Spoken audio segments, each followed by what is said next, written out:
Some men spend their whole lives running from responsibility, only to discover that what they're really running from is love. For 15 years, Ezra Bear McKinnon lived alone in the Colorado mountains, mocking city folks and their complicated lives. He traded furs, lived by his own rules, and never stayed with any woman long enough for things to get serious. Bear thought he had life figured out. Then everything changed. 4 different women showed up at his cabin door, each one carrying his child. The mountain man, who laughed at civilization, now faced his biggest test. How do you raise a family when you've spent your whole life alone? Can a man who never learned to stay in one place build something that lasts? Before we jump back in, tell us where you're tuning in from.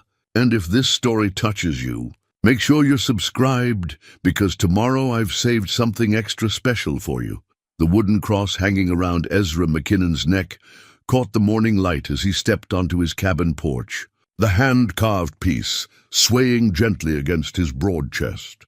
His mother had pressed it into his palm the day she died, whispering words about faith and family that he'd spent the last 15 years trying to forget. Now at 38, Bear McKinnon stood 6 feet 4 inches of weathered muscle and stubborn independence, his dark beard streaked with premature silver and his green eyes holding the kind of wariness that came from too much solitude and too many hard winters. The trading post ledger, tucked under his arm, told the story of those 15 years in neat, careful columns: beaver pelts, deer hides, ammunition, salt, coffee beans.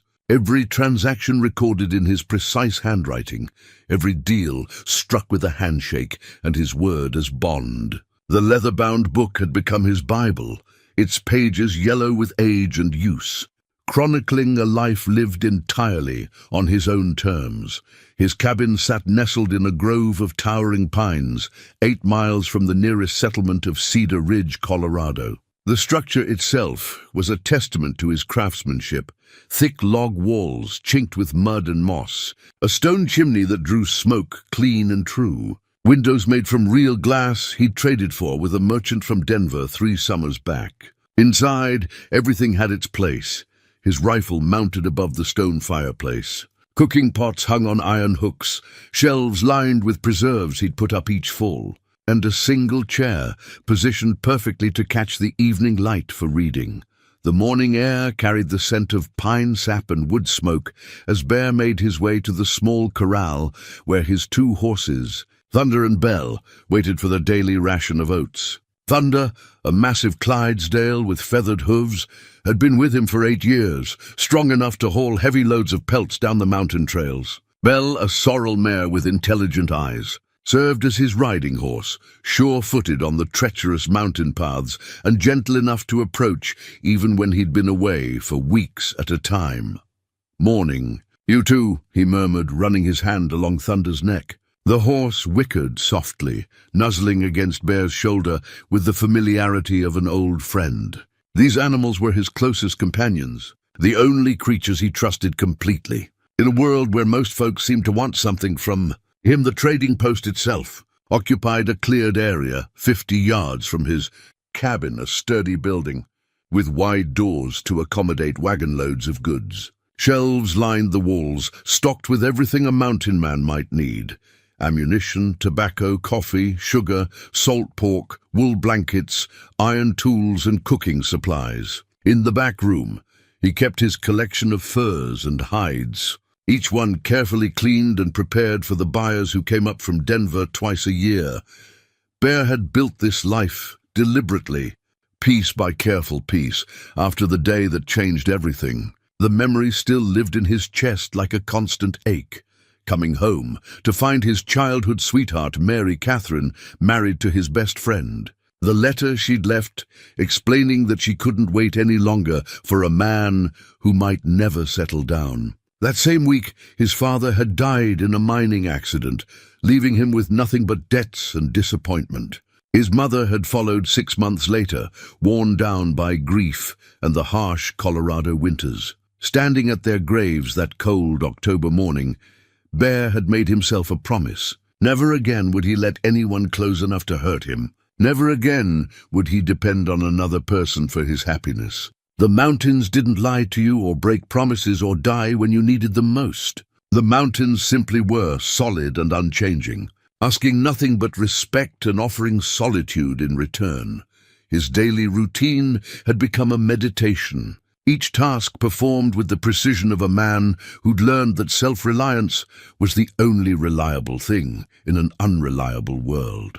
He rose before dawn, checked his trap lines, tended his animals, worked his small garden in season, and spent his evenings reading by lamplight, books on history, philosophy, and survival that he ordered from a catalogue out of Chicago. Visitors were rare but not unwelcome, provided they respected his boundaries. Old Pete Hawkins, a fellow trapper from Down Valley, stopped by every few months to trade stories and supplies. Doc Matthews from Cedar Ridge made the journey twice a year to check on Bear's health and share a bottle of whiskey.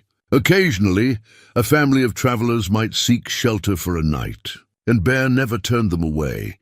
The mountains could be unforgiving to the unprepared, but it was the other visitors who had complicated his carefully ordered existence. Women, drawn perhaps by his reputation as a man who could provide and protect, who knew the mountains like other men knew their own backyards. They came seeking shelter, trading companionship for supplies, staying a night or a week before moving on with their lives. Bear told himself he was simply being neighborly, offering what comfort he could to folks far from home. Sarah had been the first, arriving last spring during a late snowstorm with her wagon broken down and her supplies running low. A woman of maybe 25 with auburn hair and quick wit, she'd stayed 3 days while Bear repaired her wagon wheel. She'd been heading to California to start fresh after some trouble back east, trouble she never fully explained. Those 3 nights had been the closest thing to companionship Bear had known in years, and when she'd finally continued on her journey, he'd felt an emptiness he hadn't experienced since his mother's death. Mary had come in early summer, a traveling nurse making her rounds between mining camps. She'd stopped to treat an infected cut on Bear's hand after a mishap with his skinning knife, and the storm that rolled in that evening had kept her there for nearly a week. Mary was practical and no-nonsense, with healing hands and a laugh that could warm a room. She'd organized his medical supplies, taught him proper wound care, and left behind a sense of order that had lasted weeks after her departure. Elena had arrived in late summer, a recent widow fleeing memories of her dead husband, beautiful and fragile. With dark eyes that held deep sadness, she'd sought shelter not just from the elements, but from her grief. Bear had let her stay longer than was wise, drawn by her need and his own loneliness. She'd cooked for him, mended his clothes, and filled his cabin with a feminine presence he hadn't realized he'd missed. Lucy had been the last, just as autumn colors were beginning to paint the mountainsides. A schoolteacher traveling to a new position in California, she'd gotten lost on the mountain trails and arrived exhausted and frightened. Bear had taken her in without question, impressed by her education and gentle manner. She'd spent her evenings reading to him from books she carried in her traveling case, her cultured voice bringing stories to life in ways that made Bear remember why he'd loved learning as a boy. Each woman had stayed briefly, each had moved on toward her own destiny, and each had left Bear with memories that both warmed and haunted his solitary evenings. He'd told himself that was enough, moments of connection without the complications of commitment, companionship without the risk of loss. He'd convinced himself that his life was complete, that he'd found the perfect balance between human contact and protective independence. The leather ledger under his arm represented that balance. Every entry proof that he could take care of himself and even help others without surrendering the control that kept him safe. Each transaction was clean and simple, goods for money, services for supplies, fair dealing without emotional entanglement. He'd built something solid and sustainable, a life that couldn't be taken away by death or betrayal or the simple passage of time. Standing on his porch in the crisp morning air, watching the sun paint the peaks gold and orange, Bear McKinnon believed he had mastered the art of living. He'd found peace in solitude, strength in self-reliance, and contentment in his carefully controlled world. The wooden cross around his neck might remind him of faith and family, But he'd learned to trust in things he could see and touch and control. He had no way of knowing that his carefully constructed life was about to crumble, that the very women who'd brought him moments of happiness were carrying consequences that would change everything. The mountain man who'd spent 15 years avoiding responsibility was about to discover that some obligations couldn't be escaped and some loves couldn't be denied. The ledger in his hands would soon record entries he'd never imagined, not just goods traded or services rendered, but the building of something far more complex and precious than anything he'd ever owned. Bear McKinnon was about to learn that the greatest adventures weren't found in solitude, but in the messy, complicated, beautiful chaos of family. But for now, in this last moment of his old life, he stood peacefully on his porch and watched the sunrise, unaware that 4 women were already making their way up the mountain paths, each carrying news that would transform the mountain man's world forever. The faded blue ribbon lay crumpled in Sarah's trembling hand as she stood at Bear's door, her auburn hair disheveled from the long journey up the mountain trail. The same ribbon she'd worn in her hair that first night they'd shared together, now serving as tangible proof of a connection Bear had tried to convince himself was merely temporary. "You remember this?" Sarah's voice carried a mixture of defiance and desperation as she held up the silk ribbon. Its once bright color now dulled by months of handling. Bear stood frozen in his doorway, the morning coffee growing cold in his cup. Sarah looked different than he remembered, thinner, paler, with dark circles under her green eyes and a protective hand resting on the slight swell of her belly beneath her worn traveling dress. Sarah. Her name came out as barely a whisper. "What are you doing here?" She laughed, but there was no humor in the sound. "What am I doing here?" "Ezra McKinnon, I'm carrying your child and you ask what I'm doing here?" The words hit him like a physical blow. Bear set his coffee cup down with unsteady hands, his mind racing back to those 3 nights in April when the late snowstorm had trapped her at his cabin. He remembered her laughter by the firelight, the way she'd looked at him, with eyes that seemed to understand his loneliness, the gentle way she'd touched the wooden cross around his neck and asked about his faith. "That's not possible," he said. But even as the words left his mouth, he knew how foolish they sounded. Not possible. Sarah's eyes flashed with anger. "You think I rode 8 miles up this mountain in my condition to tell you lies?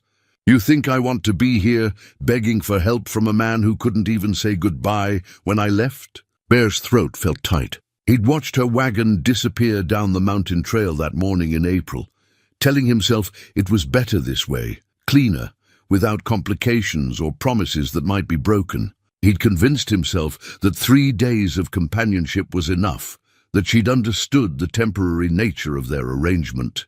"Come inside," he said finally, stepping back from the door. "You look exhausted." Sarah hesitated, clutching the blue ribbon like a talisman. "I'm not here to complicate your life, Bear. I know you didn't ask for this, but I needed you to know." She moved past him into the cabin, and Bear noticed how carefully she walked, one hand supporting her back. The sight stirred something protective in him that he'd tried to bury along with all his other vulnerable emotions. "Sit down," he said, guiding her to his single chair by the fireplace. "When did you know?" "I suspected a month after I left here. Was certain by June." Sarah sank into the chair with visible relief. "I tried to handle it myself, Bear. I truly did. I had plans to go to California, remember? Start fresh where nobody knew my story. What happened to those plans?" Sarah's hand moved unconsciously to her belly. "Reality happened. A pregnant woman traveling alone doesn't get very far in this world. I made it as far as Denver before I realized I was fooling myself." Bear knelt by the fireplace, more to have something to do with his hands than because the fire needed tending. "You been in Denver all this time? Working in a boarding house, trying to save money for when the baby comes? But the owner found out about my condition last week. Said he couldn't have an unmarried pregnant woman on his premises. Bad for his reputation." Sarah's voice cracked slightly. "I had nowhere else to go." The weight of her words settled over the cabin like a heavy blanket. Bear had built his life around avoiding exactly this kind of responsibility, this kind of claim on his carefully guarded freedom. Yet looking at Sarah, exhausted, frightened, carrying his child, he felt something shift inside his chest. "Why didn't you send word sooner?" he asked. Sarah twisted the blue ribbon between her fingers. "What would I have said?" "Dear Bear, thank you for 3 lovely days, by the way I'm having your baby. You made it clear that you don't want complications in your life. I never said that. You didn't have to." Sarah met his eyes directly. "The way you watched me leave, like you couldn't wait for me to be gone. The way you never asked where I was headed or if I'd be all right. I got the message." Bear felt heat rise in his cheeks.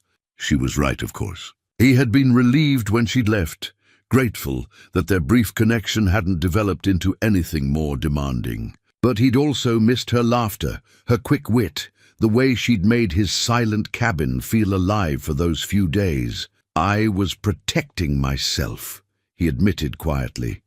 "From what? From caring too much about someone who was going to leave anyway." Sarah studied his face in the firelight. "And now?" Bear looked at her, really looked at her. The girl who'd been traveling toward a new life was gone, replaced by a woman facing the reality of raising a child alone in a world that offered few options for women in her situation. Her courage in making the journey to his cabin, pregnant and with limited resources, spoke to a strength he'd underestimated. "Now I don't know," he said honestly. "I'm not asking you to marry me, Bear. I'm not asking for promises or declarations of love. But this baby will need things: food, shelter, protection. I can work, I can contribute, but I can't do it alone." The wooden cross around Bear's neck seemed heavier suddenly, his mother's words about faith and family echoing in his memory. All his adult life he'd run from the responsibilities that had crushed his father, avoided the commitments that had broken his mother's heart. But sitting here with Sarah, seeing the fear she was trying so hard to hide, he realized that some responsibilities found you whether you went looking for them or not. "You can stay," he heard himself say. "Until the baby comes, at least. We'll figure out the rest as we go." Relief flooded Sarah's face, followed quickly by something that looked like suspicion.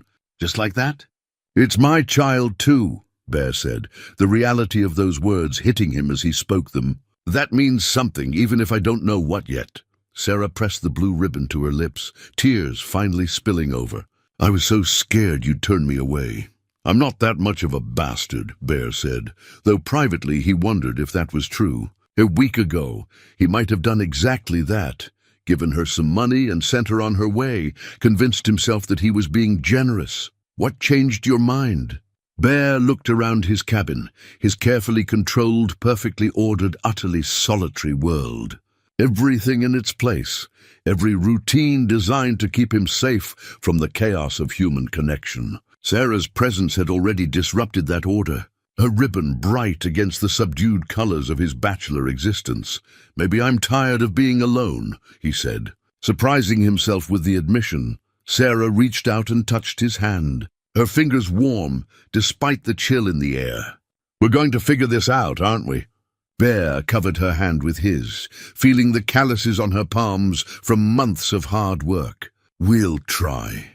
As evening fell around the cabin, Bear helped Sarah settle into his bed while he made a pallet by the fireplace. The change in his routine felt monumental, like the first crack in a dam that had been holding back years of suppressed longing for connection. He lay awake long into the night, listening to Sarah's breathing and thinking about the child she carried, his child. For 15 years, he'd lived without considering legacy or continuity, focused only on his own survival and comfort. Now suddenly, the future mattered in ways he'd never imagined. The blue ribbon sat on his table, catching moonlight from the window. Such a small thing to carry such weight, a symbol of connection, of consequences, of the beautiful and terrifying fact that his actions had created life. Bear McKinnon, who'd spent his adult years avoiding responsibility, was about to become a father. He touched the wooden cross around his neck, wondering what his mother would have thought of this turn of events. Would she have been disappointed in his unmarried state, or proud that he was stepping up to his obligations? Would she have loved this unexpected grandchild, blue ribbon and all? Outside, the mountain wind whispered through the pines, and Bear realized that his carefully constructed solitude was coming to an end. Tomorrow he would begin learning how to share his space, his resources, his life with someone who needed him. The prospect terrified and thrilled him in equal measure. Sarah's arrival had changed everything, and there was no going back to the simple certainty of his former existence. The mountain man, who'd laughed at civilization's complications, was about to discover that love and responsibility were far more complex than any challenge the wilderness had ever offered. Mary's medical bag sat like an accusation on Bear's kitchen table, its worn leather surface and brass clasps speaking of years spent tending to the sick and injured across the frontier. The same bag she'd used to treat his infected hand, cut just 4 months ago, when her skilled fingers had cleaned and bandaged his wound with the gentle efficiency of someone who understood both healing and pain. Now those same hands rested protectively over her own, rounded belly as she stood in Bear's doorway. Her practical grey dress stretched tight across her condition, her dark hair pulled back in the no-nonsense bun he remembered so well. "Hello, Bear," Mary said, her voice carrying the calm authority that had made her such an effective nurse. "I believe we need to talk." Behind Mary, Bear could see Sarah through the cabin window, hanging laundry on the line they'd strung between 2 pine trees. Sarah had been with him for 3 weeks now, and they'd fallen into a surprisingly comfortable routine. She cooked, he provided, and they carefully avoided discussing the future beyond the baby's arrival in winter. "Mary," Bear's throat felt dry. "You're pregnant?" "Yes." Mary stepped past him into the cabin, setting her medical bag on the table with practiced efficiency. "About 5 months along, if my calculations are correct." Bear's mind reeled. 5 months meant the baby had been conceived in early summer, during those week-long storms that had kept Mary at his cabin while she'd tended his injury and organized his medical supplies. He remembered how natural it had felt to have her there, how right it had seemed when loneliness and proximity had drawn them together on those rain-soaked evenings. "Does Sarah know you're here?" Mary asked, glancing toward the window where Sarah could be seen pinning one of Bear's shirts to the line. "No. I mean, she knows you exist, but not—" Bear gestured helplessly at Mary's obvious condition. "Not that I'm carrying your child, too." Mary's expression remained calm, but Bear caught the slight tension around her eyes. "Yes, I imagine that would complicate things." The understatement hung in the air between them. Bear sank into one of the chairs he'd recently built to accommodate his expanded household, his head spinning with the implications of Mary's arrival. "Why didn't you send word?" he asked. Mary began unpacking items from her medical bag with the methodical precision he remembered. Bandages, bottles of medicine, instruments wrapped in clean cloth. "I considered it. But you seemed content with your solitary life, and I had my work. I've delivered plenty of babies for other women. I thought I could manage this on my own. What changed?" Mary's hands stilled on a bottle of laudanum. "The mining camp where I was working shut down last month. The company doctor left, and the families scattered. I found myself without employment or housing, carrying a child that becomes more obvious every day." Bear watched her efficient movements, remembering how she'd transformed his chaotic collection of medical supplies into something organized and useful. Mary approached problems the way she approached medicine, logically, practically, without sentiment clouding her judgment. "Where have you been staying?" "A hotel in Cedar Ridge, but my money won't last much longer. Pregnant women aren't in high demand for nursing positions, and respectable establishments don't much care for unmarried mothers." Mary's voice remained steady, but Bear could hear the worry beneath her composed exterior. The cabin door opened, and Sarah entered, carrying the empty laundry basket. She stopped short when she saw Mary, her eyes quickly taking in the medical bag, the stranger's condition, and Bear's stricken expression. "Sarah," Bear said, rising from his chair. "This is Mary, the nurse I told you about." Sarah set down the basket slowly, her gaze moving between Bear and Mary with growing understanding. "The one who stayed here during the summer storms." "That's right," Mary said, extending her hand with professional courtesy. "You must be Sarah. Bear mentioned you were expecting." Sarah shook Mary's hand, but her eyes remained wary. "And you're expecting too?" "I am." The simple acknowledgement seemed to echo in the cabin's close confines. Bear watched the two women study each other. Sarah with her auburn hair and quick temper, Mary with her practical demeanor and healing hands. Both carrying his children, both seeking shelter from a world that offered few options for women in their circumstances. "How far along?" Sarah asked directly. 5 months. You? 6.5, Mary nodded thoughtfully. "Your baby will come first then. Good to know for planning purposes." Bear marveled at Mary's ability to reduce even this emotionally charged situation to practical considerations. It was one of the qualities that had drawn him to her during those storm-bound days, her capacity to find calm solutions in the midst of chaos. Planning purposes? Sarah's voice held a dangerous edge. 2 pregnant women, 1 cabin, winter coming, Mary said matter-of-factly. "We'll need to coordinate supplies, sleeping arrangements, medical care. My experience suggests that practical cooperation serves everyone better than emotional conflict." Sarah looked at Bear, her expression a mixture of hurt and anger. "You didn't waste any time, did you?" "Sarah, it wasn't like that." "What was it like then?" Sarah's voice rose. "You let me leave, thinking I meant something to you. Then a month later you're comforting another lonely woman." Mary cleared her throat gently. "If I may, the timing suggests we were both here during the same general period. Spring and summer aren't that far apart." The observation hung in the air like a challenge. Bear realized that both women were looking at him expectantly, waiting for an explanation he wasn't sure he could provide. "How did you explain years of loneliness that made you reach for connection wherever you found it? How did you justify treating 2 good women as temporary companions without considering the consequences?" "I never meant for this to happen," he said finally. "But it did happen," Mary said pragmatically. "The question now is how we handle it." Sarah laughed bitterly. There's no we here. There's Bear and his responsibilities, and apparently I'm not the only one." "You're both my responsibilities," Bear said, the words feeling strange and heavy in his mouth. "Both babies are my children." "How generous of you to acknowledge that," Sarah snapped. Mary opened her medical bag and began examining its contents again, her way of giving them space while remaining present. "In my experience, anger doesn't change circumstances.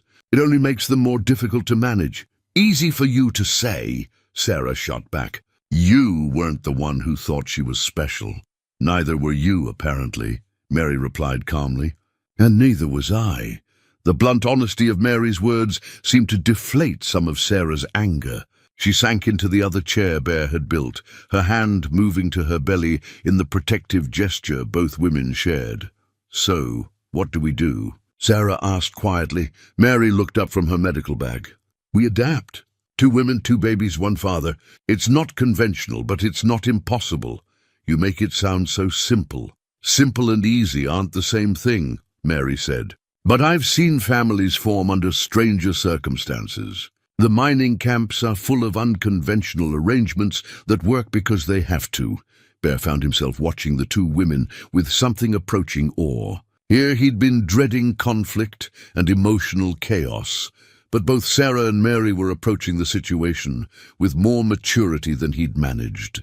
They were already thinking practically about shared challenges while he was still reeling from the shock of Mary's arrival. "I can help with the medical aspects of both pregnancies," Mary continued. "I've delivered dozens of babies, and I know how to handle complications."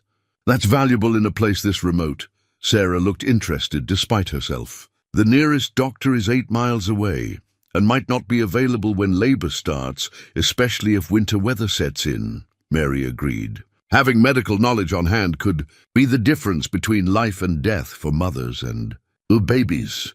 Bear realized he was witnessing something remarkable. 2 women who had every reason to see each other as rivals instead, finding common ground in their shared circumstances. Mary's practical nature was helping Sarah move past her initial hurt and anger toward problem-solving. "Where would you stay?" Sarah asked. Mary gestured around the cabin's single room. I'll need to think about that. The space is limited. Bear could build an addition, Sarah said, glancing at him. He's handy with construction. I could do that, Bear agreed, grateful for something concrete to contribute. Before the snow sets in, Mary nodded approvingly. That would work. Separate spaces, but close enough for safety and shared resources. As the day wore on, Bear watched Sarah and Mary begin to work out the practicalities of their situation. Mary's medical knowledge combined with Sarah's domestic skills created a partnership that neither woman could have achieved alone. They discussed sleeping arrangements, supply needs, and schedules with the efficiency of experienced frontier women who understood that survival often depended on cooperation. By evening, as Bear prepared dinner for 3 instead of 2, he realized that his carefully controlled life had just become exponentially more complex. 2 pregnant women, 2 babies coming, and him responsible for all of it. The mountain man, who'd spent 15 years avoiding entanglement, now found himself at the center of circumstances that would require everything he had to give. Mary's medical bag sat on his table like a promise and a warning, a symbol of the healing and help she could provide, but also a reminder that his simple existence was evolving into something far more complicated and demanding than anything he'd ever imagined. The wooden cross around his neck seemed to pulse, with his heartbeat as he stirred the stew, wondering if this was what his mother had meant about faith and family. Perhaps some tests came disguised as blessings, and some responsibilities as gifts that you didn't recognize until you were already carrying them. Elena's silver locket caught the afternoon sunlight as she stood at the edge of Bear's clearing, her dark hair loose around her shoulders and her black mourning dress doing little to hide her condition. Inside the locket, Bear knew, was a photograph of her husband, the man she'd believed was dead when she'd sought comfort in Bear's arms during those grief-stricken days of late summer. "Elena," Bear breathed, stepping out of the partially constructed addition to his cabin where he'd been working with hammer and nails, trying to prepare space for the growing complexity of his household. She looked thinner than he remembered, her olive skin pale and her dark eyes holding shadows that spoke of sleepless nights and difficult decisions. Her pregnancy was more advanced than he'd expected. She must have known her condition when she'd left his cabin 2 months ago, but had said nothing. "Hello, Bear," Elena said softly, a slight accent making his name sound like a prayer.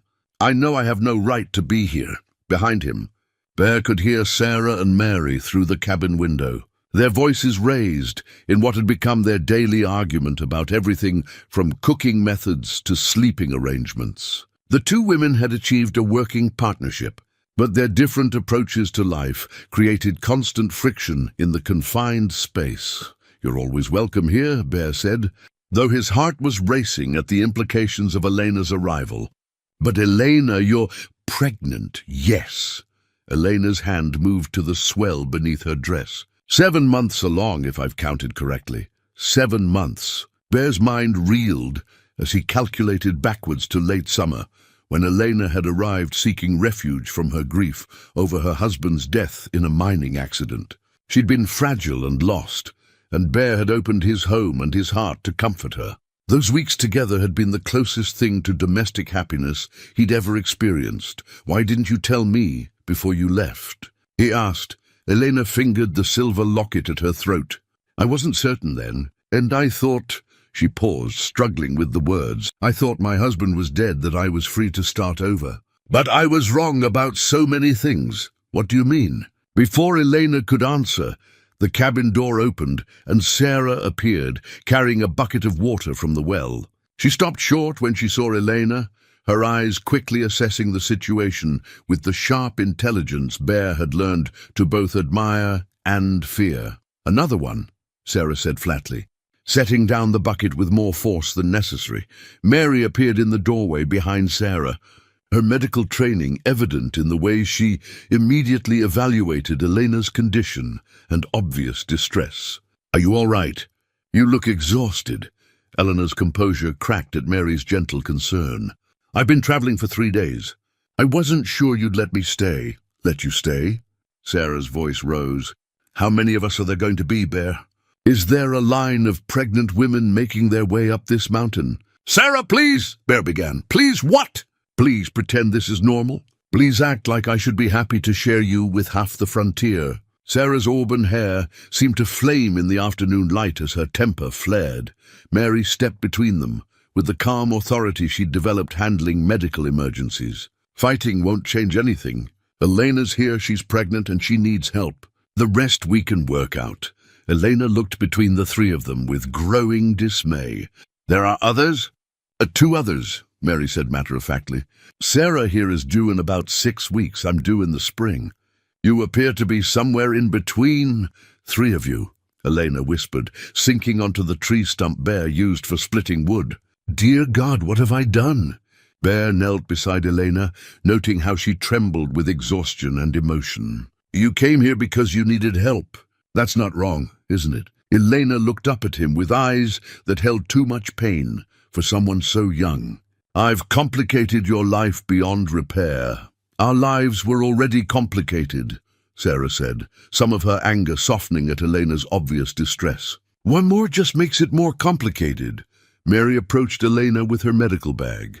May I examine you? You've been traveling in your condition, and I want to make sure you and the baby are all right. Elena nodded gratefully, and Mary began the gentle assessment that had become routine with Sarah's pregnancy. Bear watched the interaction, marveling again at Mary's ability to find practical solutions in the midst of emotional chaos. When did you last eat? Mary asked as she checked Elena's pulse. Yesterday morning, I think. I ran out of supplies. Sarah, could you prepare some broth? Mary requested. Something gentle for her stomach. Sarah hesitated for a moment, then nodded. I'll make some biscuits, too. She's too thin. As Sarah busied herself in the kitchen area, Bear helped Elena to the chair he'd built specifically for pregnant women, lower and wider than his original furniture. The modifications to his cabin and his life seemed to multiply daily. Tell me about your husband, Mary said, as she continued her examination. You mentioned believing he was dead. Eleanor's hand went to her locket again. There was an accident at the mine where he worked. They told me he was killed, showed me a body they said was his. I mourned him for months before coming to Bear's cabin, but he wasn't dead, Bear said, beginning to understand.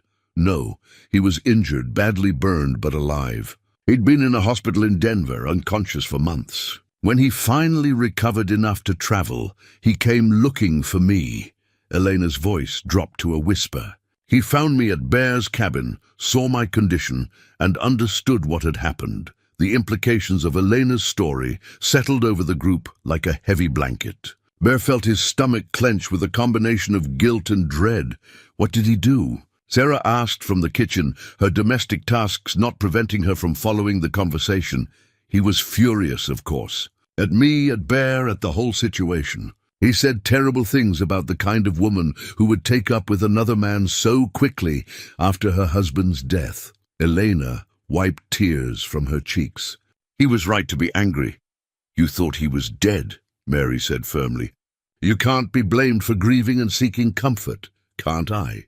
A good wife would have waited longer, would have been more certain. Eleanor looked around at the three of them. A good wife wouldn't have fallen into another man's bed so easily.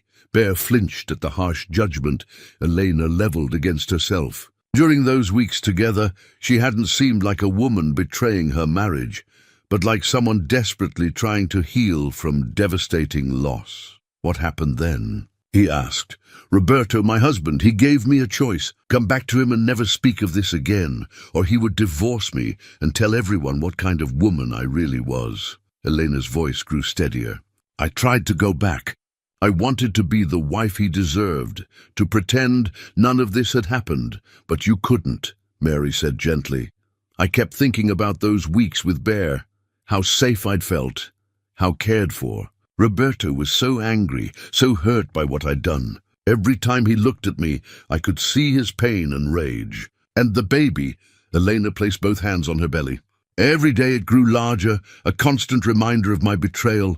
Sarah set a bowl of broth and a plate of warm biscuits on the table beside Eleanor. So you left him 3 days ago. He was talking about how we'd handle the birth, what we'd tell people about the baby's parentage. I realized I couldn't live that lie, couldn't raise Bear's child while pretending it was Roberto's. Eleanor accepted the broth gratefully. So I ran away again like a coward. You're not a coward, Bear said firmly. You're here, facing the truth. That takes courage, does it? Or am I just running to the man who caused all this trouble in the first place? Mary sat across from Elena, her medical examination complete. You're about 7 months along, and both you and the baby seem healthy, despite your recent stress and travel. That's what matters right now. Elena sipped the broth, color slowly returning to her pale cheeks. There's something else you should know. Roberto, he's not the kind of man who accepts being left. He'll come looking for me. Bear felt a chill that had nothing to do with the mountain air. What kind of man is he? Proud, stubborn. He was a foreman at the mine before the accident, used to being in control. Eleanor met Bear's eyes. He blamed you for taking advantage of his grieving wife. If he finds me here, he'll find all of us here, Sarah said, glancing around the group. 3 pregnant women and 1 man. That's quite a situation to explain. Mary nodded thoughtfully. We need to be prepared for complications beyond medical ones. Bear stood up, his mind already working through practical considerations. Roberto's potential arrival added a new dimension of danger to their already complex situation. 3 women, 3 babies, and now the possibility of a vengeful husband seeking confrontation. We'll deal with that when it happens, he said finally. Right now, Elena needs rest and care. Elena looked around at the 3 people who'd welcomed her, despite the complications her presence brought. Why are you all being so kind to me? I've made everything more difficult, because we're all in this together now, Sarah said with a rueful smile. Like it or not, we're becoming some kind of family. Mary began packing her medical supplies. An unconventional family, but families come in all forms on the frontier. As evening approached, Bear realized he was now responsible for 3 pregnant women, 3 unborn children, and the potential confrontation with a man who had every legal and moral right to be furious about the situation. The mountain man who'd spent his adult life avoiding complexity now found himself at the center of circumstances that would challenge every resource he possessed. Elena's silver locket caught the firelight. As she settled into the chair Bear had built, her hand resting protectively on her belly. Inside that locket was the image of a man who might soon arrive demanding justice, revenge, or simply his wife back. Bear touched the wooden cross around his neck, wondering if his mother's faith had ever been tested by circumstances this tangled and morally ambiguous. Some responsibilities, he was learning, came not just with joy and purpose, but with danger and difficult choices that had no clear right answers. The addition to his cabin would need to be larger than he'd planned, and stronger too. Winter was coming, babies were coming, and possibly trouble was coming as well. The mountain man's simple existence had become a complex web of relationships and obligations that would test everything he thought he knew about survival and love.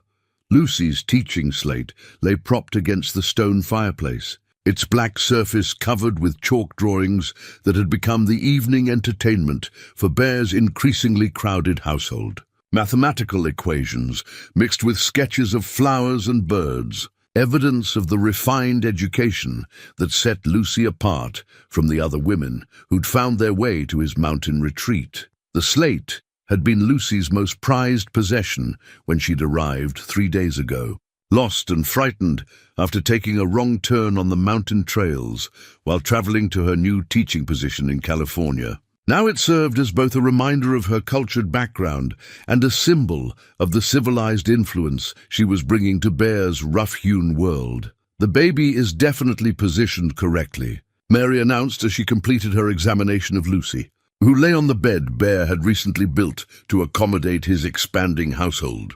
But I'd estimate you're nearly 8 months along. This child could arrive any time. Lucy's pale hands smoothed her dark blue traveling dress over her prominently rounded belly. Even in her advanced condition, she maintained the proper posture and refined speech that marked her as an educated woman from back east. I was hoping to reach California before my confinement, Lucy said, her voice carrying the cultured accent of someone who'd attended finishing school. This was most certainly not part of my travel plans. Sarah, now massive in her 9th month and moving carefully around the cabin, poured tea from the pot that had become their evening ritual. None of this was part of anyone's plans, she said with a wry smile. But here we all are. Elena, settled in the rocking chair Bear had crafted specifically for pregnant women, looked up from the baby clothes she was hemming. Her skilled needlework had become invaluable as they prepared for the arrival of multiple infants. At least you have respectable employment waiting for you. I have nothing but scandal. We all have scandal now, Mary observed matter-of-factly as she packed her medical supplies. 4 unmarried pregnant women living with one man isn't exactly conventional. Regardless of our individual circumstances, Bear stood by the window, ostensibly checking the weather, but actually trying to process the surreal nature of his current situation. 4 women, 4 babies. The cabin addition he'd been frantically building was nearly complete, but the space still felt impossibly crowded with feminine presence and the daily needs of 4 pregnancies in various stages. How did you find your way here, Lucy? Elena asked, her needle steady as she worked. This cabin isn't exactly on any main travel route. Lucy accepted the tea Sarah offered, her movements graceful despite her condition. I was following what I thought was the main trail to the western passes when I encountered a severe storm. My horse threw a shoe, and I became completely turned around in the mountains. Lucky you found Bear instead of bears, Sarah said, settling heavily into another chair. Indeed. When I saw the light from this cabin, I thought it was a sign from Providence. Lucy glanced at Bear with something that might have been gratitude or regret. I was exhausted, frightened, and nearly out of supplies. Bear remembered that night clearly, Lucy arriving in the middle of a thunderstorm, soaked and shivering, clutching her teaching materials and looking like a lost princess from one of the fairy tales his mother used to read him. He'd taken her in without question, as he would any traveler in distress. You said you were traveling to a teaching position, Mary inquired, her medical training making her naturally curious about people's backgrounds. A small town called Harmony in the California mountains. They were quite desperate for a qualified teacher, desperate enough to hire a woman with no local references. Lucy's voice carried a note of something unspoken. Why no references? Sarah asked directly. Pregnancy had made all the women less inclined toward polite circumlocution. Lucy was quiet for a long moment, her teacup suspended halfway to her lips. I left my previous position under circumstances that made references impossible to obtain. The other women exchanged glances. They'd all learned to recognize the careful phrasing that indicated secrets and complications. What kind of circumstances? Elena asked gently. Lucy set down her teacup with the precise movements of someone who'd been trained in proper etiquette from childhood. I was teaching at a private academy for young ladies in Boston. The headmaster was a married man with 3 children and a reputation for moral rectitude. Bear turned from the window, recognizing the tone that preceded difficult revelations. He'd heard it from each of the women as they'd shared the circumstances that had brought them to his isolated cabin. He took advantage of his position, Sarah said, her voice flat with understanding. He said he loved me, that his marriage was merely a social arrangement. I was young, alone in the city, and I believed him. Lucy's composure cracked slightly. When I discovered my condition, he claimed the child couldn't possibly be his. He had me dismissed for moral turpitude and made sure no other school would hire me. Mary's expression hardened with professional anger. Men in positions of authority who prey on vulnerable women deserve to be horsewhipped. The Academy's board believed his version of events naturally, a respected headmaster's word against that of a dismissed teacher. Lucy's hand moved protectively to her belly. I used my savings to book passage west, hoping to find a position where my reputation hadn't preceded me, and instead you found us, Elena said softly. I found Bear, Lucy corrected, glancing at him with complicated emotions. on what was supposed to be my last night in the mountains before reaching the Western Trail. Bear remembered how grateful Lucy had seemed that night, how she'd insisted on reading to him from the books she carried as a way of repaying his hospitality. Her cultured voice had brought stories to life in ways that had reminded him of his own abandoned education. His mother's dreams that he might become more than a mountain man. That was 6 weeks ago, Mary observed. You've been here quite a while for someone just passing through. Lucy's cheeks colored slightly. Bear was kind enough to let me recover my strength before continuing my journey. And then the weather turned, and my condition became more apparent, and you realized you couldn't travel in your condition, Sarah finished. Especially not alone. The teaching position in Harmony would have been perfect for a single woman. But a pregnant, unmarried woman. Lucy shook her head. They would have turned me away immediately. Bear found himself remembering those 6 weeks differently now, understanding Lucy's reluctance to continue her journey as something more complex than simple recovery from her ordeal. She'd been buying time, hoping for some solution to her impossible circumstances. So you stayed, Eleanor said. And you and Bear. We found comfort in each other's company, Lucy said carefully. Bear was lonely and I was facing an uncertain future. It seemed natural. The delicate phrasing couldn't disguise the reality of what had happened. 6 weeks of sharing close quarters during the early snows, 2 people isolated and vulnerable in different ways, finding solace in temporary companionship that had created permanent consequences. How many more are there going to be? Sarah asked, her voice carrying exhaustion beyond the physical demands of late pregnancy. How many women found their way to Bear's cabin seeking shelter? Just the 4 of us, Bear said firmly, though privately he was wondering the same thing. His reputation for helping travelers seemed to have spread among women facing desperate circumstances. That we know of, Mary muttered, then caught herself. I'm sorry. That was unkind. Lucy struggled to her feet, her advanced pregnancy making movement difficult. I should leave. I've imposed on Bear's hospitality long enough, and I'm clearly adding to tensions that already exist. Don't be ridiculous, Elena said sharply. Where would you go? It's getting dark. You're 8 months pregnant, and the nearest town is 8 miles away. Elena's right, Sarah agreed, surprising everyone with her support. We're all in this situation together now. Running away won't solve anything. Mary nodded firmly. From a medical standpoint, you're in no condition to travel. That baby could come any day, and you need to be somewhere safe when it happens. Bear watched the 4 women, his 4 women, though he'd never intended any such arrangement, as they sorted through the practical and emotional complexities of their situation. Each had arrived seeking temporary shelter and had instead become part of something unprecedented in his experience. The addition will be finished tomorrow, he said. There'll be more space, more privacy for everyone. More space won't solve the fundamental problem, Lucy said quietly. 4 women, 4 babies, 1 man. What happens when people in town find out? What happens when your reputation is destroyed? My reputation is already destroyed, Bear said with a rueful laugh. Pete Hawkins spread the word about Sarah weeks ago. Then Mary showed up and now Elena.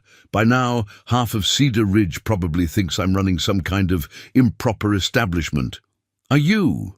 Sarah asked with unexpected humor. Because if so, your management skills need work. Despite the tension, the other women smiled. Lucy looked around the group with something approaching wonder. You're all being remarkably understanding about this situation, she observed. What choice do we have? Elena asked pragmatically.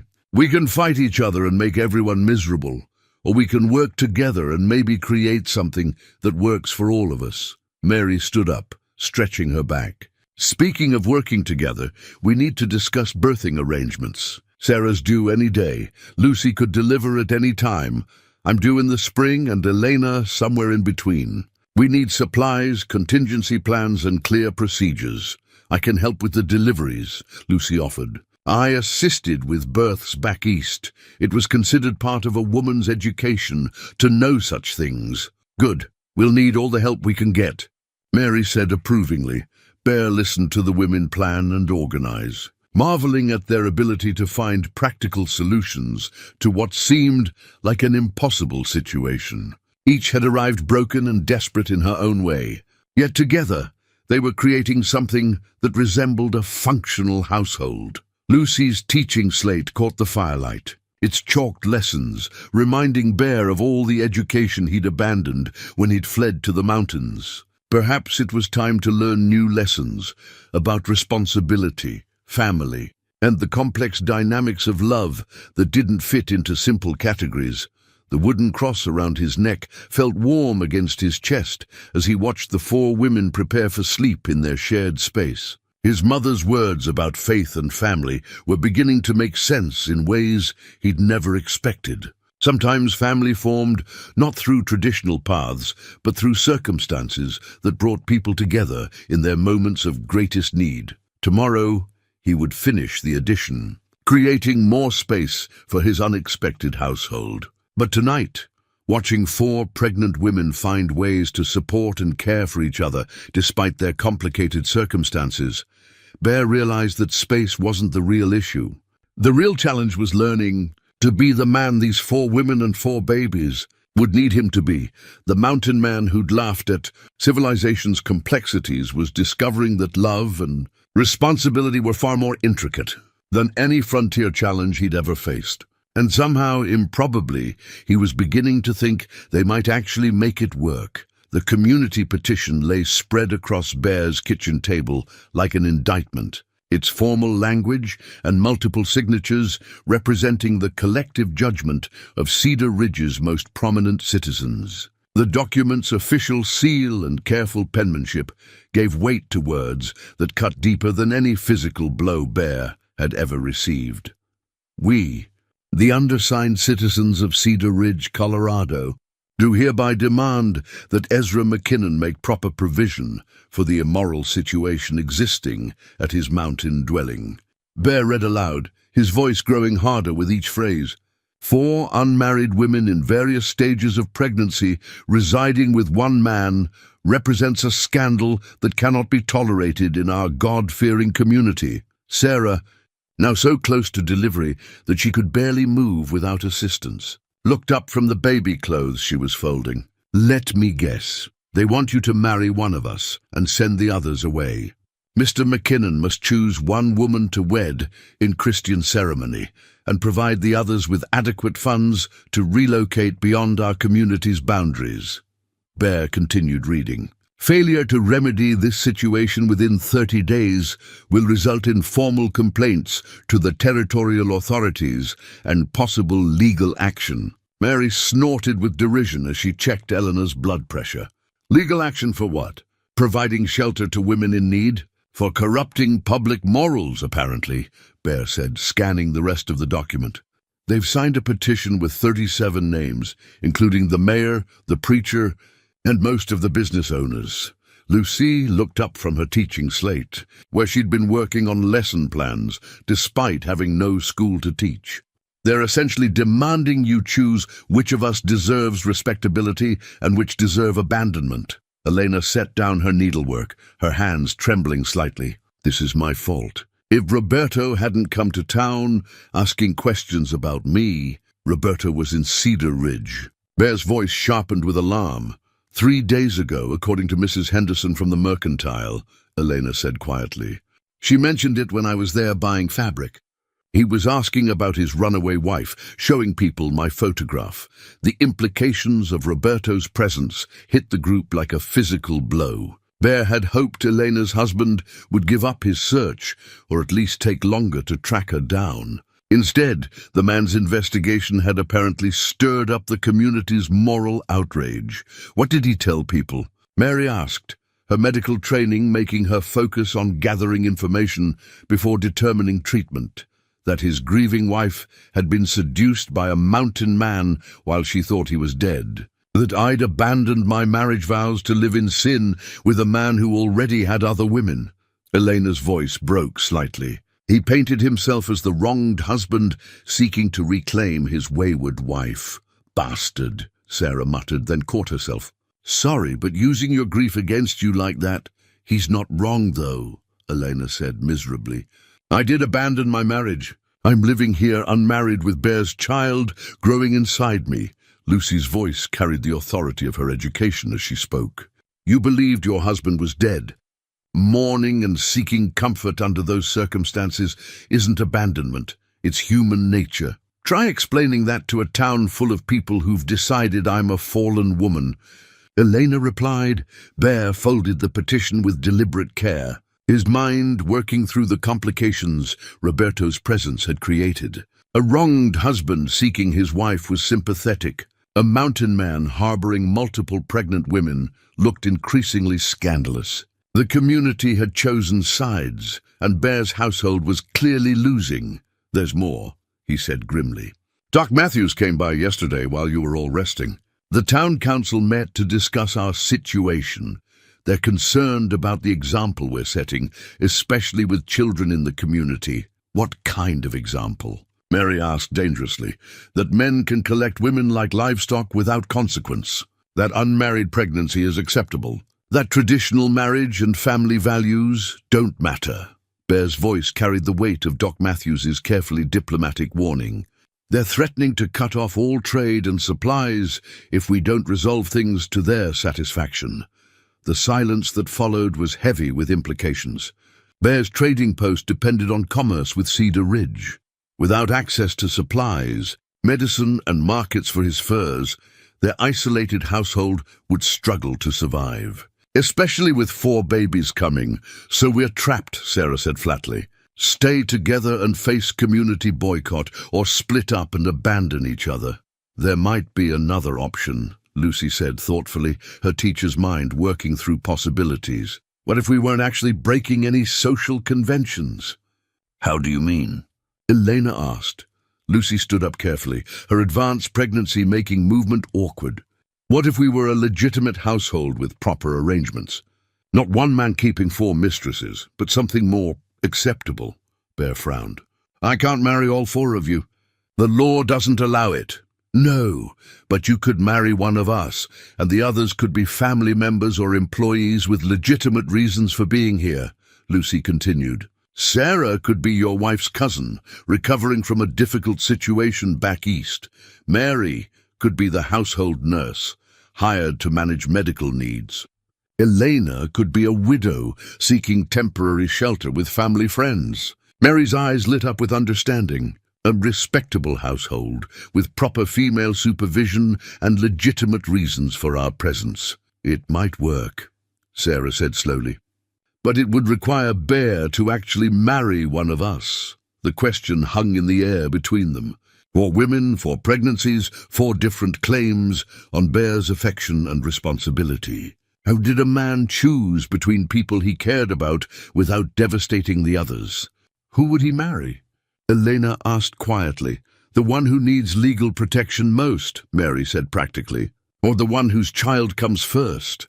That would be me, Sarah said, her hand moving to her heavily rounded belly. This baby could arrive any day, Lucy shook her head. Sarah, you're strong and capable. You could survive as an unmarried mother if necessary. I'm the one facing complete ruin, a dismissed teacher with no references, no family, and no prospects. I'm the one who's technically already married, Elena pointed out. Even if Roberto divorces me, I'd have some legal standing. Lucy truly has nothing. Bear watched the 3 women debate which of them most deserved his protection, his heart breaking at the choices circumstances had forced upon them. Each had valid claims, each faced genuine hardship, and each deserved better than being reduced to strategic considerations. There's another problem, Mary said quietly. Even if the town accepts our arrangement, Roberto is still out there. A legal marriage might actually make things worse for Elena. How so? Bear asked. If I'm legally married to someone else, Roberto could claim I committed adultery even during our separation. That could give him grounds for more serious charges against both Elena and Bear. The complexities of their situation seemed to multiply with every potential solution. Legal, social, and personal considerations tangled together in ways that defied easy resolution. Maybe we shouldn't try to appease the town, Sarah said with sudden determination. Maybe we should just be honest about what we are and let them deal with it. What are we? Lucy asked. Sarah looked around the group. 4 women who'd found themselves pregnant and desperate. 1 man who'd offered shelter and support. A baby's coming whether society approved or not. We're a family, she said simply. Not a conventional one, but a family nonetheless. People who care about each other and work together to survive. Elena nodded slowly. A family that formed out of necessity but became something more. Families come in all shapes on the frontier, Mary agreed. We're not the first unconventional household, and we won't be the last. Besher felt something shift in his chest as he listened to the women claim their shared identity. Family, not the traditional arrangement he'd grown up expecting, but something that functioned like family, mutual support, shared responsibility, care that transcended social conventions. The petition gives us 30 days, he said finally. We'll use that time to figure out the best path forward. But whatever we decide together. Lucy returned to her teaching slate, making notes with the methodical precision that marked her educated background. We'll need to document our arrangements carefully. If we're going to challenge social expectations, we need to be smart about it, and we'll need to be prepared for Roberto, Elena added quietly. He won't give up easily. Mary began organizing her medical supplies with renewed purpose. Then we'd better make sure we're ready for whatever comes next. As evening settled over the mountain cabin, Bear looked around at the 4 women who'd transformed his solitary existence into something unrecognizable. The petition on his table represented society's demand that he choose between them, abandon some to preserve others. But sitting here, watching them work together to solve problems and support each other, Bear realized that choosing between them was impossible. They were his family now, unconventional, complicated and probably scandalous by any traditional measure. But they were also real and functional, and full of the kind of love that formed when people faced difficulties together. The wooden cross around his neck caught the firelight as Bear folded the petition and set it aside. His mother's faith had taught him about families formed by choice rather than blood, about love that transcended social expectations. Perhaps this was what she'd meant about faith, believing in something good, even when the world around you insisted it was wrong. Tomorrow would bring new challenges, more pressure from the community, and possibly Roberto's return. But tonight his family was safe together, and preparing for the arrival of children, who would never know a world where this arrangement seemed strange or scandalous. The mountain man who'd spent his life avoiding responsibility had found himself responsible for more than he'd ever imagined. And somehow, improbably, it felt exactly right. The legal marriage certificate lay like a smoking gun across Bear's kitchen table, its official stamps and elaborate script revealing a truth that changed everything. The document bore Elena's name, Elena Vasquez, alongside that of Roberto Vasquez, dated 3 years earlier and never legally dissolved. But it was the other details that had sent shockwaves through their carefully constructed household. She's still married, Mary said quietly, adjusting her glasses as she studied the certificate Roberto had triumphantly produced during his confrontation with Bear that morning. Legally, completely married. Elena sat in the rocking chair, her face pale and her hands trembling as she stared at the document that condemned her. I thought the mine accident had killed him. They showed me a body, gave me his personal effects. How was I supposed to know? The body they showed you wasn't Roberto, Bear said grimly, remembering the man's furious explanation. It was another worker, so badly burned they couldn't identify him properly. Roberto was in a Denver hospital for months, fighting for his life. Lucy looked up from her teaching slate, where she'd been making notes with the methodical precision that helped her think through complex problems. But that means when Eleanor came to Bear's cabin, she wasn't a widow seeking comfort. She was a married woman whose husband was alive. Technically, Sarah said carefully, her advanced pregnancy making her shift uncomfortably in her chair. That makes Elena an adulteress and Bear a homebreaker. The harsh words hung in the cabin's close air. Elena flinched as if she'd been slapped, and Bear felt anger rise in his chest at the judgment, even though he knew Sarah was simply stating legal facts. "I didn't know," Elena whispered. "I would never have if I'd known Roberto was alive." "But you didn't know," Mary said firmly, her medical training making her focus on facts rather than moral speculation. "You acted on the information you had. That's not adultery. It's human error under tragic circumstances." Roberto had made his position brutally clear during his morning visit. Elena was his wife, would always be his wife, and the child she carried was legally his, regardless of biological paternity. He'd come to reclaim his property, because that, fundamentally, was how he viewed both Elena and the unborn baby. "What exactly did Roberto say he wanted?" Lucy asked. Bear's jaw tightened as he remembered the confrontation. "Elena back as his wife, with no questions asked about the pregnancy. He's willing to raise the child as his own, provided Elena never mentions its true parentage. And if she refuses, he'll expose the whole situation publicly, file formal adultery charges, and make sure Elena is branded as an immoral woman throughout the territory." Bear's hands clenched into fists. He seemed to enjoy describing how that would affect not just Elena, but all of you. Elena began to cry silently, tears streaming down her cheeks as the full implications of her situation became clear. The other women moved closer, forming a protective circle around her chair. "There's more," Bear continued reluctantly. "Roberto knows about all of you. He's spent days in Cedar Ridge, gathering information and building sympathy for his position as the wronged husband." "What kind of information?" Mary asked sharply. "Names, dates, circumstances." "He knows Sarah arrived pregnant, knows about Mary's medical background, knows Lucy was traveling to California." Bear met each woman's eyes in turn. "He's painted himself as the victim of a predatory mountain man who seduces vulnerable women." Sarah's face flushed with anger. "And the town believes him? A wronged husband seeking his wife back? Of course they believe him. It fits perfectly with their existing suspicions about our household." Lucy set down her chalk and spoke with the authority of someone who'd taught moral philosophy to young women. "Roberto is using Elena's legal vulnerability to control the entire situation. Even if Elena chooses to stay here, he can destroy all of our reputations. He's also using something else," Elena said quietly, her voice barely audible. "He knows about the money." The other women exchanged confused glances. "What money?" Mary asked. Elena's hands twisted in her lap as she struggled with the admission. "The mine paid death benefits when they thought Roberto had died. A substantial sum, enough to start over somewhere new. I still have most of it." Bear felt pieces of a puzzle clicking into place. "That's why you had supplies for traveling.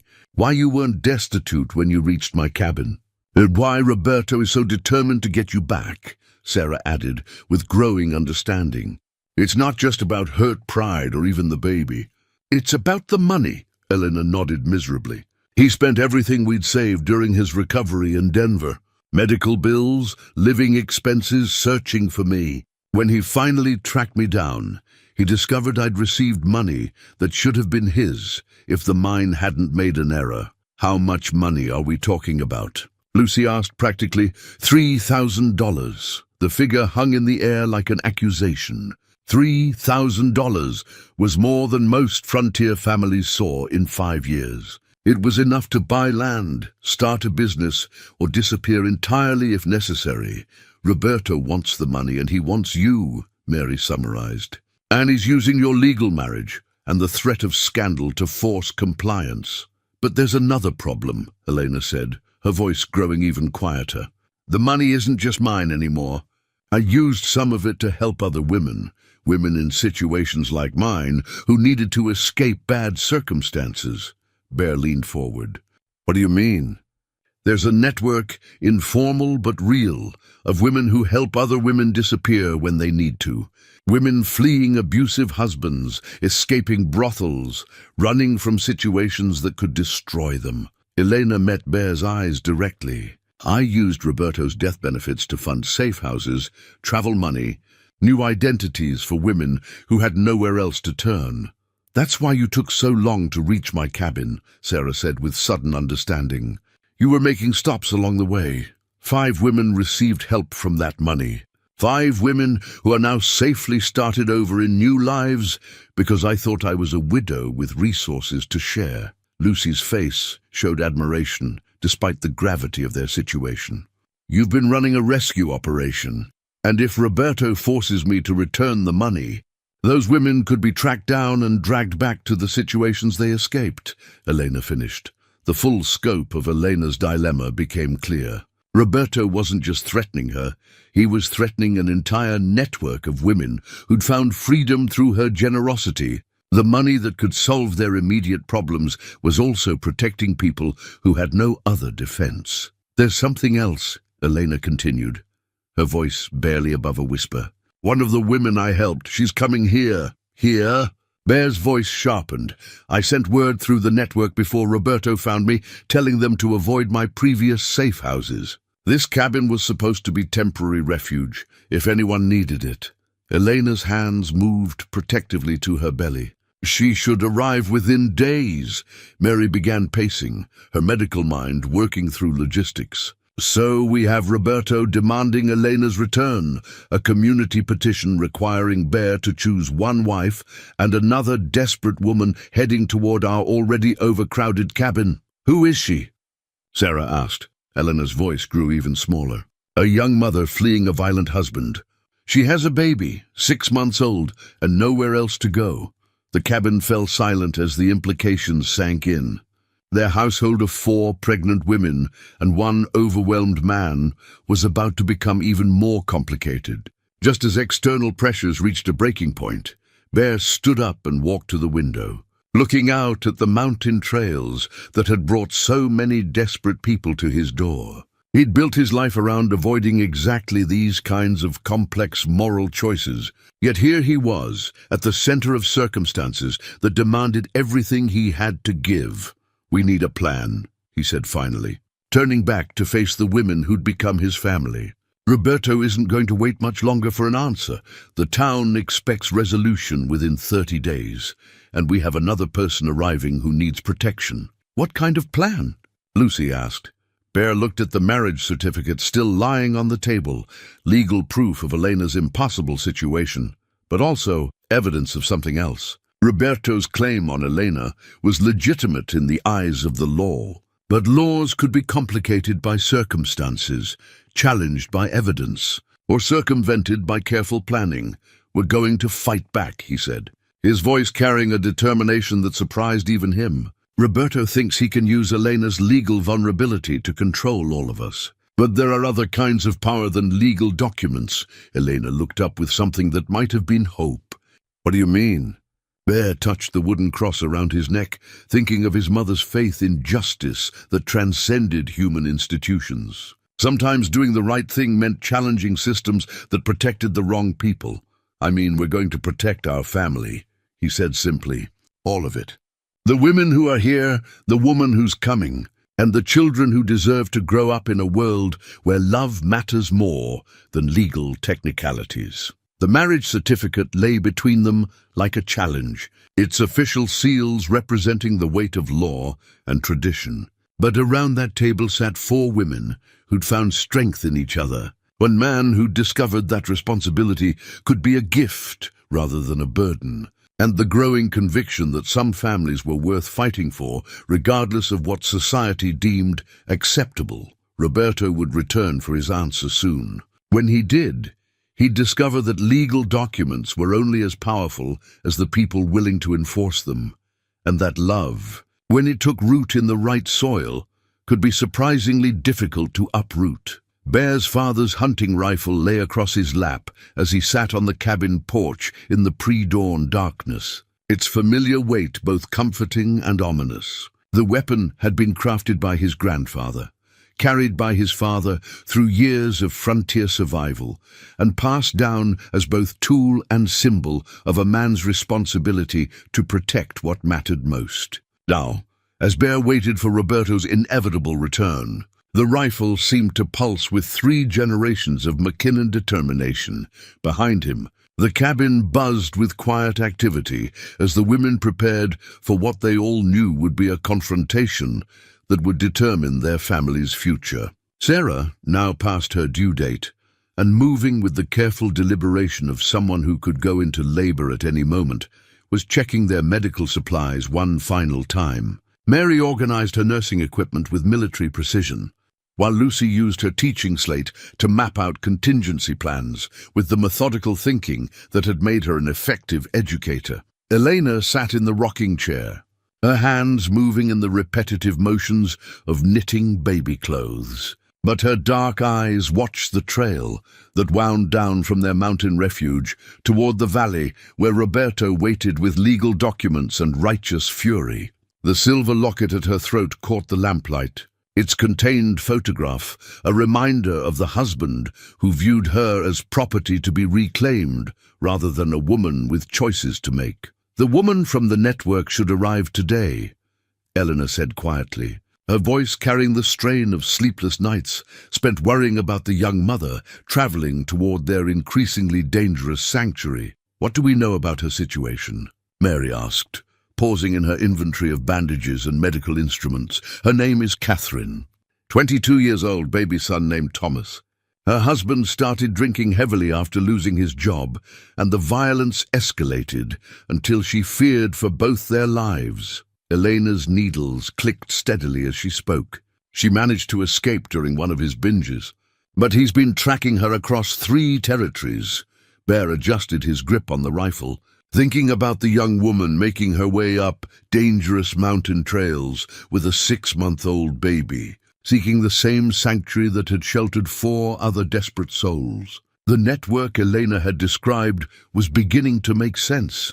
Women helping women when official channels failed them, creating safety where none existed in law or custom. "How long before Roberto comes back?" Lucy asked, setting down her chalk and looking toward the trail with the same watchful intensity that had made her effective at managing unruly students. "Today," Bear said with quiet certainty. "He gave us 3 days to consider his demands." "This is the 3rd morning." Sarah groaned softly as she struggled to her feet, one hand supporting her massively swollen belly. "Perfect timing. I feel like this baby could arrive any moment. And we're about to have a confrontation with an angry husband demanding his wife back. At least Mary's here for the delivery," Eleanor said, attempting lightness despite the gravity of their situation. "Assuming we're all still here after Roberto's visit," Mary replied grimly. Bear had spent the past 3 days thinking through every possible scenario, every way the confrontation might unfold. Roberto held legal authority. Elena was his wife, he had official documents, and territorial law would support his right to reclaim her. But Bear held other kinds of power, knowledge of the mountains, fighting skills honed by years of frontier survival, and the absolute determination to protect the family he'd accidentally acquired. "What if we can't convince him to leave Elena alone?" Lucy asked, voicing the question they'd all been avoiding. "Then we deal with that when it happens," Bear said, his thumb tracing the rifle's smooth stock. "But Elena doesn't go anywhere she doesn't want to go." Elena's knitting stopped, her hands stilling on the soft yellow yarn she'd chosen for the baby clothes all 4 women would share. "Bear, you can't fight the law for me. If Roberto demands I return as his legal wife—" "Legal doesn't always mean right," Sarah interrupted with fierce conviction. "You thought you were a widow. You acted in good faith. That has to count for something." "Not in a territorial court," Mary said pragmatically. "Law is law, regardless of circumstances." "Then maybe it's time to change how we think about law," Lucy said, with the quiet authority of someone who'd taught moral philosophy to impressionable young minds. "Sometimes higher principles matter more than legal technicalities." Bear stood up, the rifle comfortable in his hands as he scanned the mountain trails for signs of movement. The sky was beginning to lighten, painting the peaks in shades of rose and gold that reminded him why he'd fallen in love with this isolated sanctuary years ago. Soon that peace would be shattered by the arrival of people who viewed his family as a problem to be solved rather than a blessing to be protected. "There's something else we need to discuss," he said, turning back to face the women who'd become the center of his world. If things go badly, if Roberto forces legal action or the community makes good on their threats, you all need to be prepared to leave. Leave. Elena's voice rose with alarm. I have money saved, connections in other territories. You could start over somewhere. Roberto and Cedar Ridge can't reach you. Bear's throat tightened as he spoke the words he'd been dreading. It might be the only way to keep you and the babies safe, and leave you here alone to face the consequences. Sarah shook her head emphatically. Absolutely not. Sarah's right, Mary said firmly. We're not abandoning you to clean up a mess we all helped create. Lucy set down her slate and stood up with the careful dignity that marked all her movements. Bear, we came here separately, each seeking temporary shelter. But we've become something more than refugees sharing space. We've become a family. Families stick together, Elena added quietly. Even when staying together is dangerous. Bear felt something break open in his chest as he listened to these four remarkable women claim their shared identity with such conviction. For weeks, he'd been thinking of himself as responsible for their welfare, but he was beginning to understand that they felt equally responsible for his. The network Elena mentioned, he said thoughtfully. How extensive is it? Elena looked up from her knitting. More extensive than most people realize. Women helping women across the frontier, sharing resources and information, creating safety where none existed before. Could it help us? What do you mean? Bear's mind was working through possibilities, connections, ways to use Elena's underground network as something more than just escape routes for desperate individuals. What if we weren't just hiding from people like Roberto? What if we were building something that could stand up to them? Mary's eyes lit up with understanding. A legitimate operation. Something official enough to have legal protection. Like what? Sarah asked, lowering herself carefully into a chair as another contraction gripped her. A women's refuge, Lucy said with growing excitement.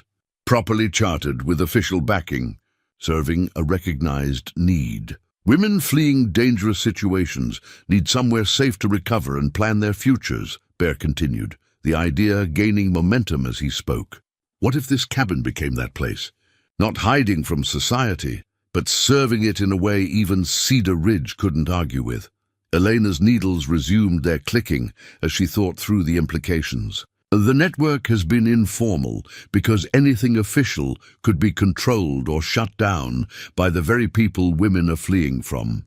But if we had the right backing, Doc Matthews mentioned that the territorial government is looking for ways to address the problems of displaced families, Bear said. Women and children left destitute by mining accidents, farm failures, violence. If we could position ourselves as a solution rather than a scandal, it might work, Mary said thoughtfully, especially with my medical training and Lucy's educational background.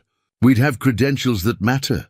A sharp cry from Sarah interrupted their planning. She was doubled over in her chair, both hands pressed to her belly as a powerful contraction seized her.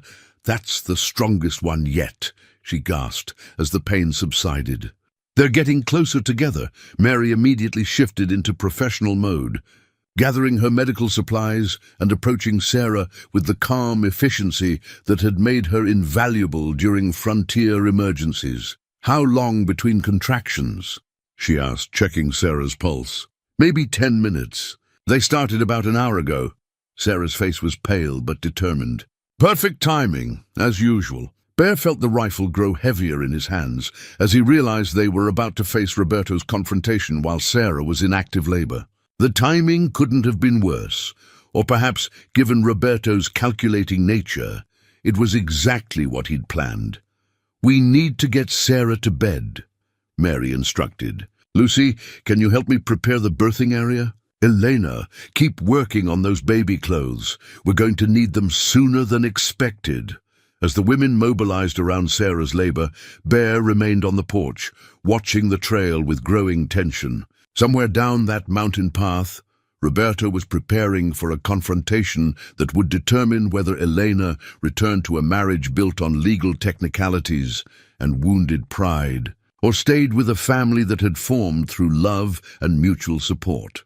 The sound of hoofbeats echoed off the mountain walls, growing steadily closer. Bear raised the rifle to his shoulder, not in immediate threat, but in clear warning. Roberto would find him armed and ready, protecting a household that had become far more than the sum of its parts. Through the cabin window, he could hear Sarah's labored breathing and Mary's calm instructions. New life was fighting to enter the world at the same moment their carefully constructed family faced its greatest threat. The timing felt symbolic, birth and potential destruction arriving together, forcing choices that would define everyone's future. "Bear," Elena called from inside. "Someone else is coming up the trail." From the east, Bear squinted through the morning light and spotted a second figure making her way carefully up the steep path. Even at a distance, he could see she was carrying a baby and moving with the exhausted determination of someone who'd traveled far beyond her limits. Catherine, the young mother from Elena's network, arriving just as Roberto approached from the opposite direction. Their sanctuary was about to become the center of multiple crises simultaneously. "Mary," Bear called. "We have another arrival." The woman Elena was expecting. "Now?" Mary's voice carried the strain of managing Sarah's increasingly difficult labor. "Now." And Roberto's coming from the other direction. The rifle felt like an extension of his body as Bear positioned himself to oversee both approaches. Catherine would need immediate protection and care. A young mother with a baby shouldn't be exposed to the confrontation Roberto was bringing. But Sarah needed Mary's full attention as her labor progressed, and Elena needed emotional support as she faced the husband who viewed her as property to be reclaimed. Lucy appeared beside him on the porch, her teaching slate tucked under her arm, and her refined features set with determination. "What can I do?" she asked simply. "Help me watch both trails. Catherine needs to reach us safely, and Roberto needs to understand that he's not dealing with a defenseless woman this time." Lucy nodded and positioned herself to watch the eastern approach while Bear kept his rifle trained on the main trail where Roberto would appear. Behind them, Sarah cried out again as another contraction gripped her, the sound echoing off the mountain walls like a declaration of life's determination to continue regardless of human conflicts. The morning sun climbed higher, painting the mountainside in brilliant gold and revealing the full scope of the drama about to unfold. Two trails converging on a small cabin, where 4 women had found family, and one man had discovered that love was both more complicated and more powerful than anything the frontier had taught. Bear's father's rifle seemed to vibrate with anticipation as he prepared to defend something. He'd never expected to have a family worth fighting for, children worth protecting, and a love that transcended every social convention. He'd grown up believing the mountain man who'd spent 15 years avoiding responsibility was about to discover what he was truly capable of when everything he cared about was threatened. Roberto would find him ready, and Catherine would find sanctuary. But the price of protection might be higher than any of them had imagined. In the distance, both figures continued their approach toward a confrontation that would determine whether unconventional love could survive in a world built on traditional expectations. The wooden cross around Bear's neck caught the morning light as he prepared to fight. For a future none of them had planned, but all of them had come to treasure. The blood-stained bandana lay crumpled in Bear's left hand as he pressed it against the gash on his forehead, his right hand still gripping the rifle that had become his lifeline during the most harrowing hour of his life. Roberto's first punch had caught him off guard, splitting the skin above his eyebrow and sending blood streaming down his face. But it had also awakened something primal in Bear that 15 years of peaceful mountain living hadn't entirely tamed. "Stay back," Bear shouted as Roberto circled him like a predator, the man's dark eyes burning with the righteous fury of a husband reclaiming stolen property. "Elena's not going anywhere she doesn't want to go." Roberto wiped blood from his own split lip, Bear's counterpunch having found its mark, despite the older man's surprise at the violence that had erupted so quickly. "She's my wife, Mountain Man." legal and binding before God and the territorial government. You can't steal another man's woman and hide behind your isolated cabin. Behind them, the sound of Sarah's labored breathing and Mary's urgent medical instructions created a desperate counterpoint to the confrontation. Sarah's labor had intensified dramatically with the stress of Roberto's arrival, and Mary was struggling to manage the delivery while the two men fought for Elena's future just yards away. "Elena!" Roberto called over Bear's shoulder. "Come out here and face your husband like the woman I married." Through the cabin window, Bear could see Elena's pale face, her dark eyes wide with terror as she watched the man she'd thought was dead demand her submission. She held Lucy's hand tightly. Both women pressed against the far wall as they tried to stay out of sight while remaining close enough to help with Sarah's delivery. "She doesn't owe you anything," Bear said, adjusting his grip on the rifle. "You were supposed to be dead. She mourned you, Roberto. She grieved honestly and tried to build a new life. With my money." Roberto's voice cracked with fury. $3,000 that belonged to me, spent on whores and runaways, while I lay dying in a Denver hospital. Elena helped women who needed help. That's not a crime. Roberto's laugh was bitter and cold. Helping women break their marriage vows. Encouraging wives to abandon their husbands. That's exactly a crime, and you've been harboring the criminal who funded it. The accusation hung in the mountain air as Bear realized how carefully Roberto had prepared for this confrontation.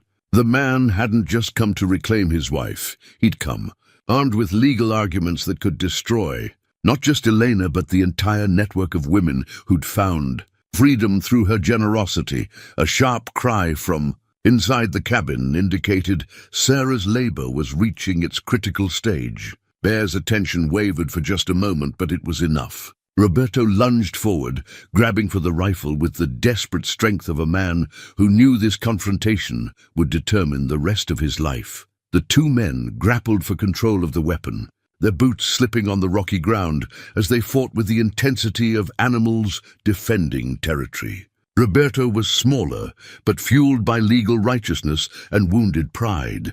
Bear was stronger, but hampered by his determination not to kill a man whose claims, however morally questionable, had some basis in law. You think you can play house with 4 pregnant whores and call it respectable? Roberto gasped as they struggled. The whole territory knows what kind of man you are now. The kind who protects people who need protection, Bear replied, driving his elbow into Roberto's ribs and breaking the man's grip on the rifle. The sound of approaching hoofbeats interrupted their fight. Through the trees, Bear could see Catherine making her way up the eastern trail, a baby strapped to her chest and exhaustion evident in every line of her body. The young mother was walking directly into a violent confrontation, carrying the infant Elena's network was supposed to protect. "Catherine!" Bear shouted.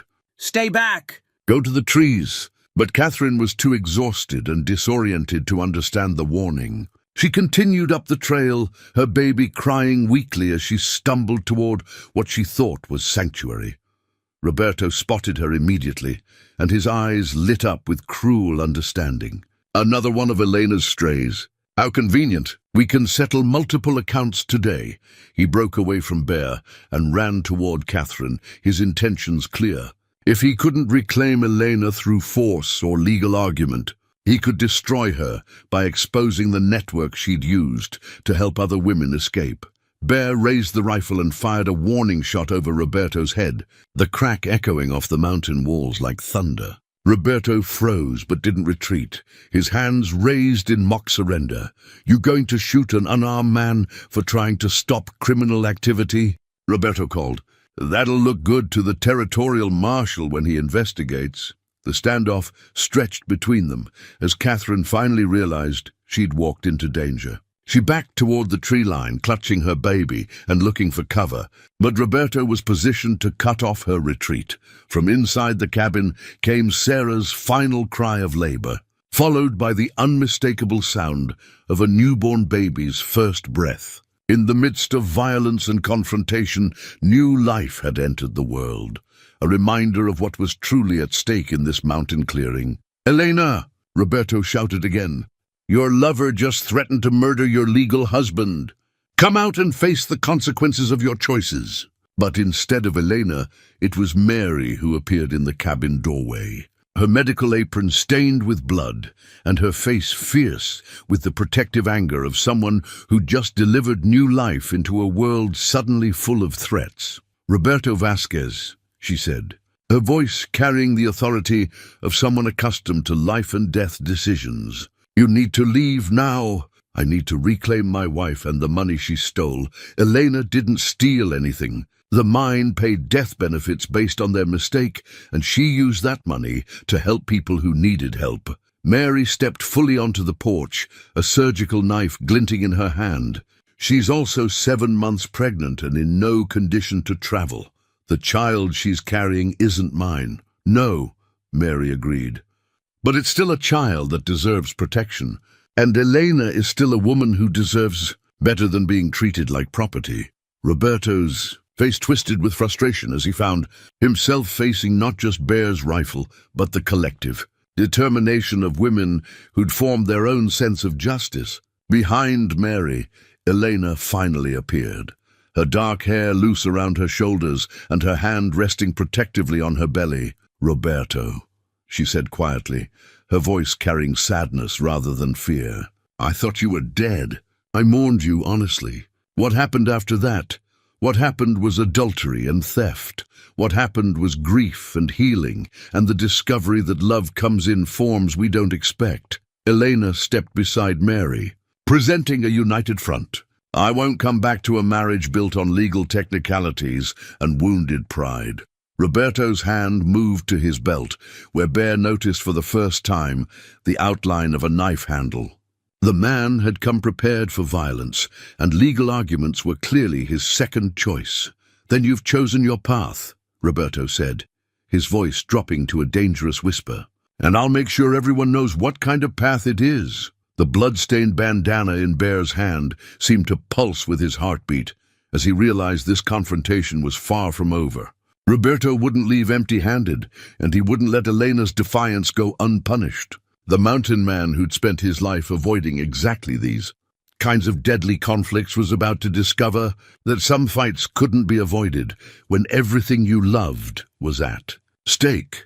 Catherine reached the tree line with her baby, but Roberto was already moving toward them with predatory intent. Bear had seconds to decide how far he was willing to go to protect the family he'd never planned, but now couldn't imagine living without. The 4 baby blankets lay spread across Bear's kitchen table like symbols of hope and unity, their soft pastel colors a stark contrast to the tension that still lingered in the cabin's air. Each blanket bore the careful stitching of multiple hands, Sarah's practical cross-stitch, Mary's precise medical knots, Elena's delicate embroidery, and Lucy's neat teacher's hemming. Together, they represented something none of the women had expected when they'd first arrived seeking temporary shelter.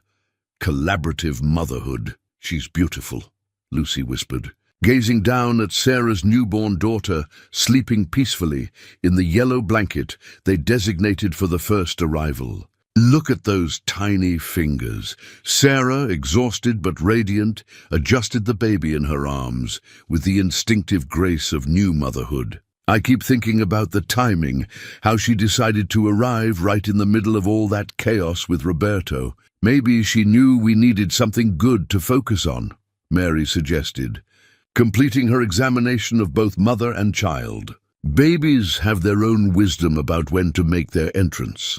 Elena sat in the rocking chair, holding Catherine's 6-month-old son Thomas, while his young mother slept off the exhaustion of her desperate journey up the mountain. The baby gurgled contentedly, seeming to sense the safety that surrounded him in this cabin full of protective women. Bear stood by the window, his forehead still bandaged from Roberto's attack, but his posture relaxed for the first time in days.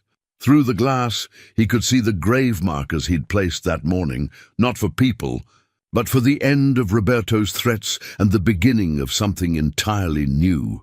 The confrontation had ended, not with violence, but with an unexpected ally. Doc Matthews had arrived with 2 territorial marshals, just as Roberto was advancing toward Catherine and her baby, his knife drawn and his intentions clearly murderous. The marshals had been investigating reports of domestic violence and had tracked Roberto across 3 territories as he'd pursued Elena. "You know what I keep thinking about?" Sarah said, shifting the baby to her shoulder. "How Roberto kept calling us whores and criminals, but look what we actually built here." "What do you mean?" Catherine asked, having awakened from her nap looking more rested than she had in months. "We built a family. Not a conventional one, but something that works, something that protects people and creates safety where none existed before."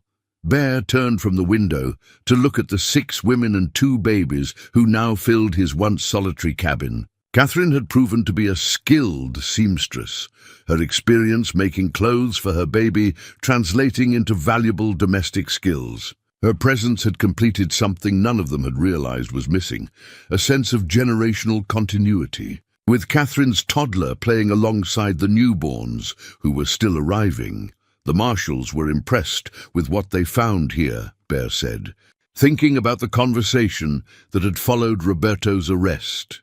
Doc Matthews explained our situation, and they saw something they hadn't expected. "What did they see?" Elena asked, gently bouncing Thomas as he began to fuss. "A functioning household providing necessary services. Women with medical and educational skills creating safety for other women in crisis." Bear sat down at the table, running his fingers along the edge of one of the baby blankets. "They asked if we'd be willing to make it official." Lucy looked up from the lesson plan she was preparing, teaching materials for Catherine, who'd missed years of education while trapped in an abusive marriage. "Official how?" "As a territorial refuge for displaced families. With government backing, legal protection, and official recognition."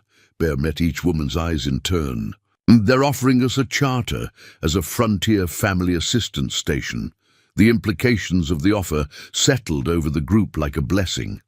Official recognition would mean legal protection for Elena, legitimacy for their unconventional household, and resources to help other women facing circumstances like theirs. What would that mean practically? Mary asked, her medical training making her focus on operational details.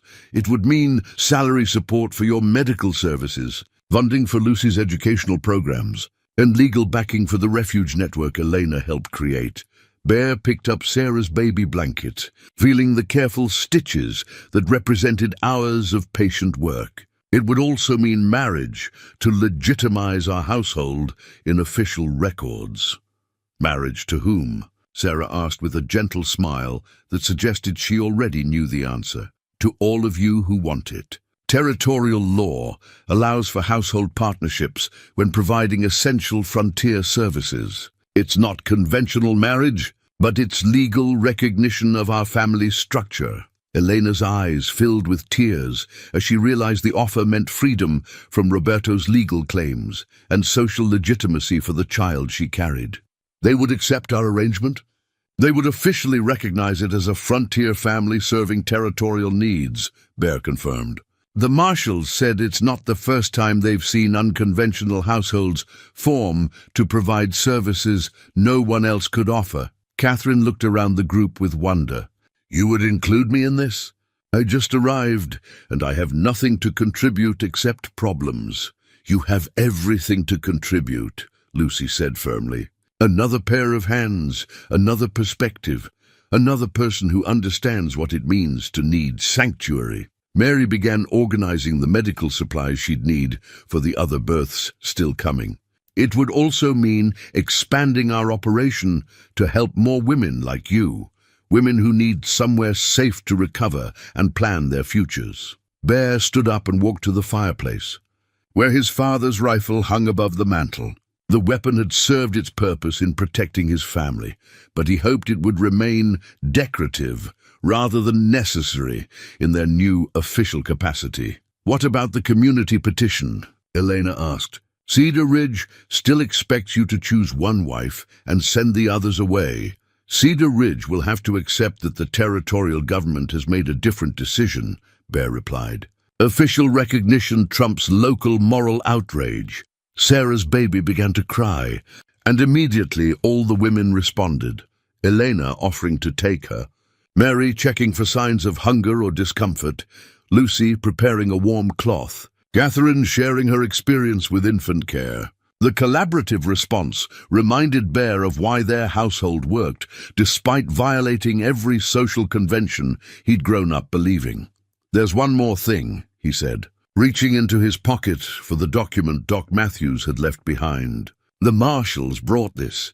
He unfolded Roberto's signed confession and statement of divorce, the legal papers that officially ended Elena's marriage and Roberto's claims on both her and the death benefit money. The man's arrest for attempted violence had motivated him to negotiate rather than face trial, and he'd agreed to permanent dissolution of his marriage in exchange for avoiding prison. Elena set down Thomas and accepted the papers with trembling hands. "It's really over?" "It's really over. You're legally free to make your own choices about your future." Eleanor looked around at the women who'd become her sisters and the man who'd become her protector, her dark eyes bright with unshed tears. "I choose this. All of this. Our impossible, wonderful family." Lucy set down her teaching materials and stood up with the dignity that marked all her movements. "I choose this too, even if I never make it to California. I found something here I never expected, a place where education and healing and protection work together." Mary nodded her agreement while continuing to examine the baby blankets for quality and safety. "I choose medical practice that serves people who really need it, in a household where everyone contributes what they can." Catherine bounced Thomas gently as she looked around the group. "I choose safety for my son and the chance to build something better than what we left behind." Sarah adjusted her newborn daughter and smiled at the man who'd given her shelter when she'd had nowhere else to turn.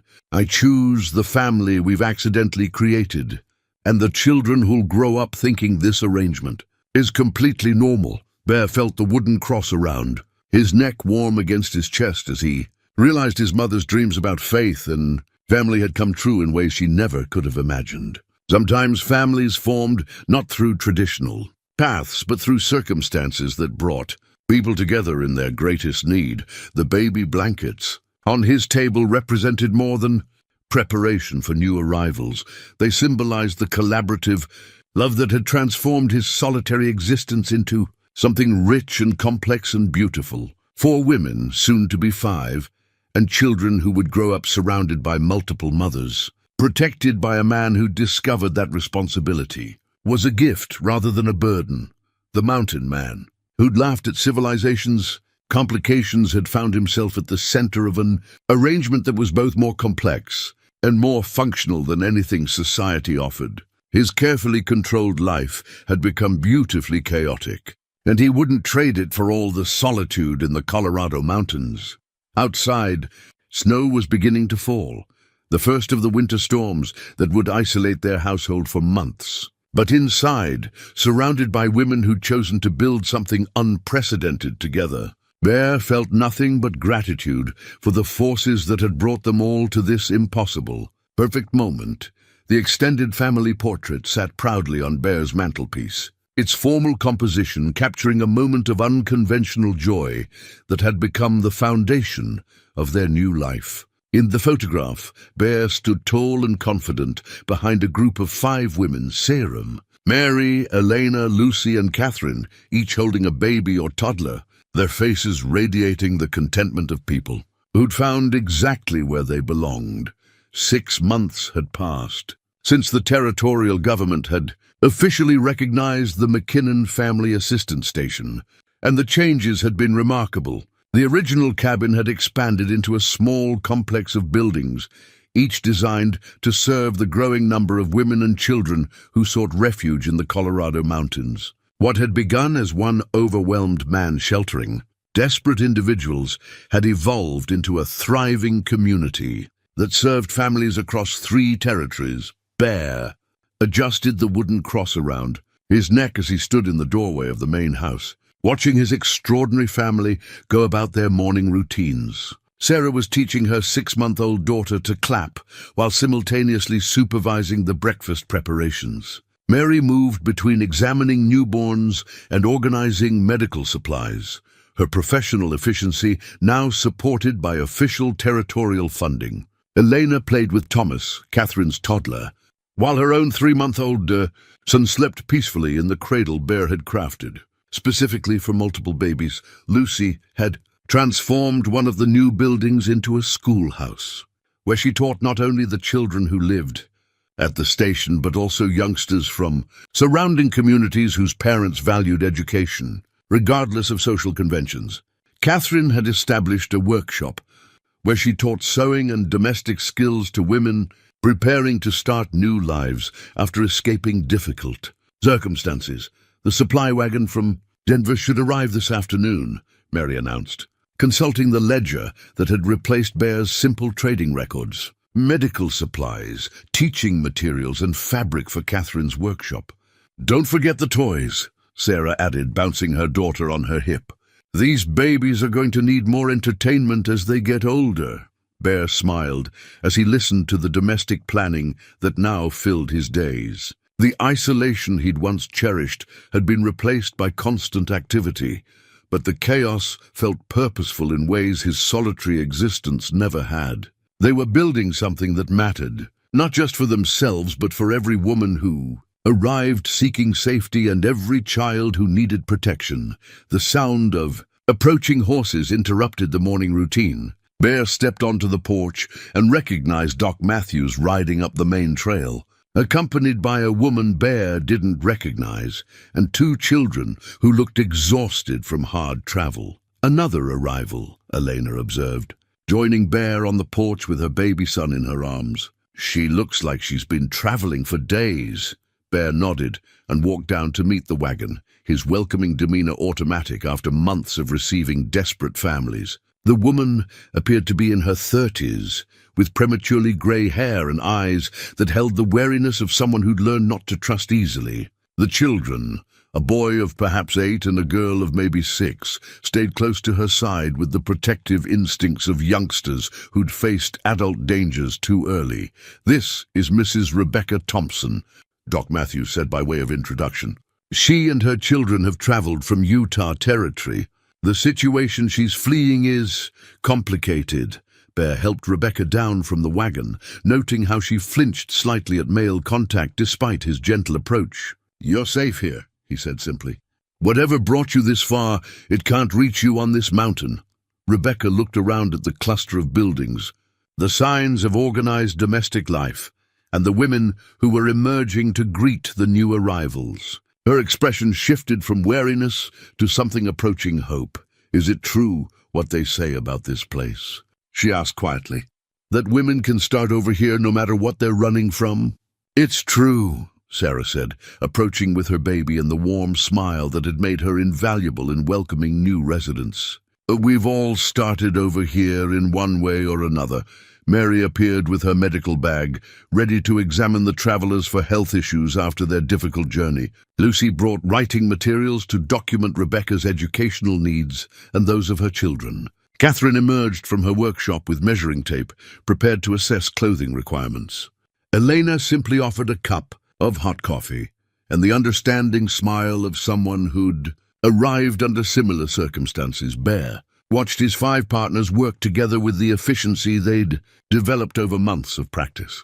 Each woman contributed her unique skills while supporting the others' efforts, creating a comprehensive support system that addressed every need a desperate family might have. "How many women have found help here?" Rebecca asked as she accepted Elena's coffee. 43 so far, Bear replied, consulting the official records the territorial government required. "Some stayed permanently and became part of our extended community. Others used our resources to establish themselves elsewhere, or found what they needed to build safer lives." Rebecca's children stayed close to her side, but Bear could see their eyes brightening as they watched the other youngsters playing in the safety of the compound.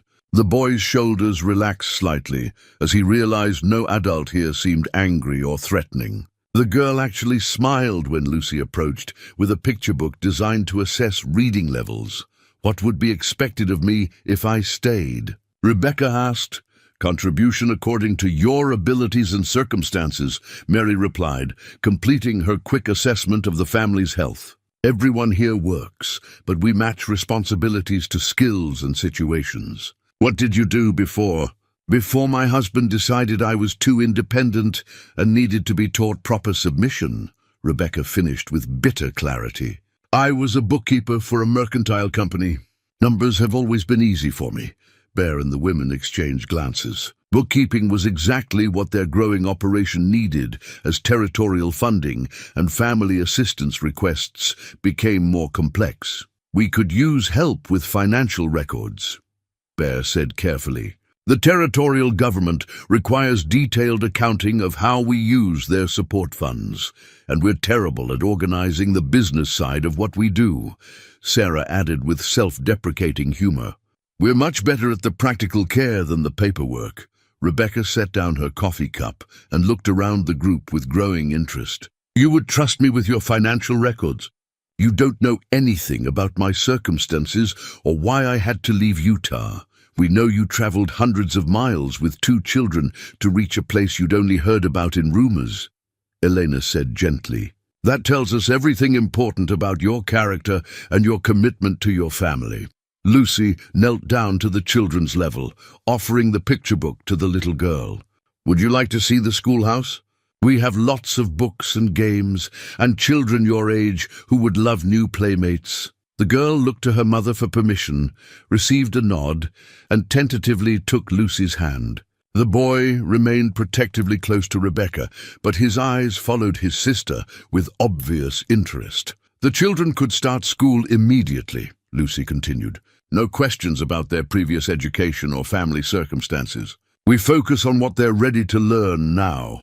Bear watched Rebecca's face as she processed the offers of help, work, and acceptance without judgment or invasive questions. He'd seen the same expression on dozens of women. Over the past months, the gradual recognition that they'd found something they'd almost given up believing existed. There's one more thing you should know, Catherine said, emerging from measuring the children for new clothes. We're not conventional in our arrangements here. Bear is married to all 5 of us under territorial law, and we share the work of raising all the children together. Rebecca's eyebrows rose with surprise. All 5 of you? It's complicated to explain but simple to live, Mary said pragmatically. We function as an extended family with shared responsibilities and mutual support.